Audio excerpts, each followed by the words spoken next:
ย่างเข้ามากับเตรียมแล้วเนาะทุกคนตัดหลังคาก็คือหาก็ขึ้นโครงเหล็กนี่โครงเหล็กแบบนี้เลยกำลังขึ้นโครงเหล็กอยู่อันนี้แม่น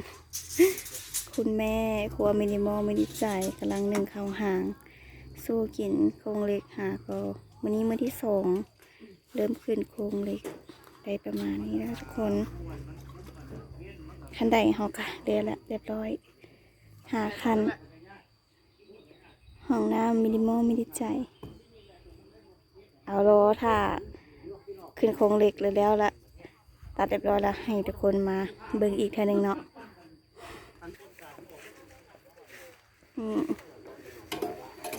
คันใดตามที่ต้องการอันนี้มันสร้างจำเป็นสร้างทั้งหลายคุณพ่อคุณพี่คุณพ่อคุณลุงน้องชายอันนี้มันคุณกระดำกับตูบมีเดมอมีดีใจมาเบิ่งทางในมีอย่างนี้ มาเบิ่งทางในครัวทุกคนนี่ยังมีตัวหนูน้อยอีกตัวหนึ่งมีพัดลมอีกทุกคนเย็นเจี๊ยบเบิ่งแม่ครัวมีดีมอมีดีใจค่อยบรรยากาศดีบ่เอาไปดูกันน้ำปูน้ำปลายังก็มีครบเมื่อทุกคนบักพ่อบักเผ็ดแต่ว่าตอนสวยนี่เขาจะแกงเอาไม้กินเนาะคุณพ่อบักพวกมาให้ข้าวก็ซื้อมาไว้เรียบร้อยหมักหม้อบักไม้ของอยู่ของกินจะเต็มเวลาให้ได้กินแล้วทุกคนเนาะเบิ่งบรรยากาศทุ่งนอกทุ่งนาเดี๋ยวตอนสวยนี้จะแกงเอาไม้กินจะถ่ายคลิปให้เบิ่งทุกคนเด้อมาเด้อจ้าทุกคนกินข้าวสวยน้ำกันแกงหน่อไม้หันฮ้อนสดใหม่ๆตำบักหุ่งกินกับกุ้งทุกคนกับบุ้งเบิ่งแม่ตำบักหุ่งดีว่า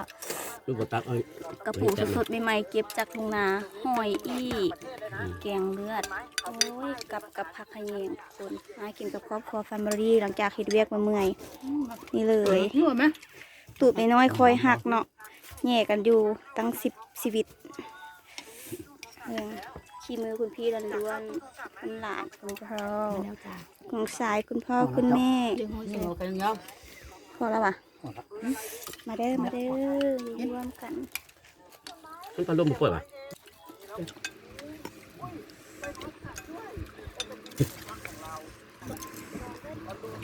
เว็บพ่อนี่เอามัน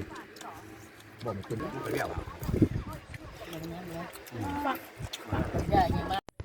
หลังจากที่ว่ากินข้าวแล้วเนาะก็ม